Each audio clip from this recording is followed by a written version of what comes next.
ఈ రోజు నేను అందరి సమక్షంలో చెప్తున్నాను, అయ్యా రేవంత్ రెడ్డి, నువ్వు గాని రేవూరు ప్రకాష్ రెడ్డి గాని వాళ్ళ తాత గాని వాళ్ళ అయ్య గాని ఎవరైనా గాని నేనే ఇక్కడ ఎమ్మెల్యేని, ఖచ్చితంగా నేనే నిల్చుంటా, నేనే గెలుస్తా. అర్థమైందా? ఈ సందర్భంగా నేను మీకు ఇక్కడ నుంచే చెప్తున్నా, నువ్వు ఇప్పుడు రాజీనామా చేయమని చెప్పు, ఇప్పుడు ఇద్దరం నిల్చుందాము, ఎవరు గెలుస్తారో చూద్దాము. నువ్వు వచ్చి క్యాన్వసింగ్ చేయి, నువ్వు వచ్చి క్యాన్వసింగ్ చేయి రేవూరు ప్రకాష్ రెడ్డికి. నేను ఇండిపెండెంట్ అయినా నిల్చుంటా, ఒకవేళ కాంగ్రెస్ పార్టీ టికెట్ ఇవ్వకపోతే ఎట్లయినా కూడా నేను గెలుస్తా అని చెప్తున్నా. ఈసారి పర్గాల ఎమ్మెల్యేగా నేను పోటీ చేస్తానని ఈ సందర్భంగా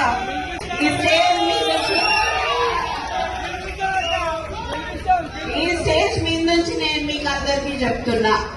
ఇది గతంలో చెప్పినా, కానీ ఇవాళ నేను ఎందుకు చెప్తున్నా అంటే 2 ఏళ్లుగా గెలిపేయమని చెప్పి అసందర్భంగా మాట్లాడిండు కాబట్టి, అనవసరంగా నన్ను రెచ్చగొట్టిండు కాబట్టి నేను ఇవాళ రావాల్సి వచ్చింది, ఇంకా మాట్లాడాల్సి వచ్చింది.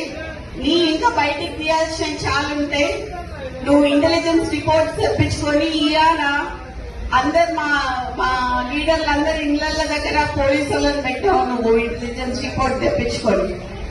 ఎందుకంత భయం నీకు? నువ్వు మాట్లాడింది తప్పని నీకు కూడా తెలుసు కాబట్టి.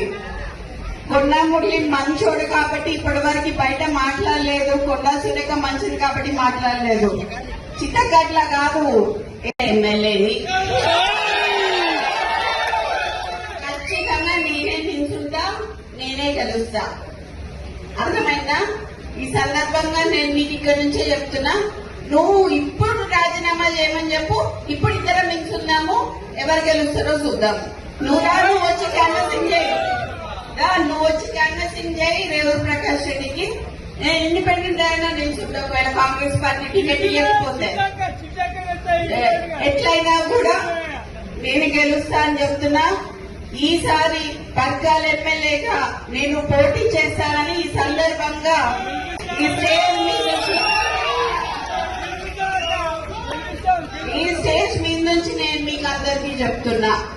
ఇది గతంలో చెప్పినా, కానీ ఇవాళ నేను ఎందుకు చెప్తున్నా అంటే 2 ఏళ్లుగా గెలిపేయమని చెప్పి అసందర్భంగా మాట్లాడిండు కాబట్టి, అనవసరంగా నన్ను రెచ్చగొట్టిండు కాబట్టి నేను ఇవాళ రావాల్సి వచ్చింది, ఇంకా మాట్లాడాల్సి వచ్చింది. నీ ఇంకా బయటికి తీయాల్సిన చాలా ఉంటాయి. నువ్వు ఇంటెలిజెన్స్ రిపోర్ట్స్ తెప్పించుకొని ఇవాళ అందరు మా లీడర్లు అందరు ఇళ్ల దగ్గర పోలీసులను పెట్టావు, నువ్వు ఇంటెలిజెన్స్ రిపోర్ట్ తెప్పించుకొని. ఎందుకంత భయం నీకు? నువ్వు మాట్లాడింది తప్పని నీకు కూడా తెలుసు కాబట్టి. కొండా మురళి మంచోడు కాబట్టి ఇప్పటి వరకు బయట మాట్లాడలేదు, కొండా సురేఖ మంచిది కాబట్టి మాట్లాడలేదు. చిత్తగట్ల కాదు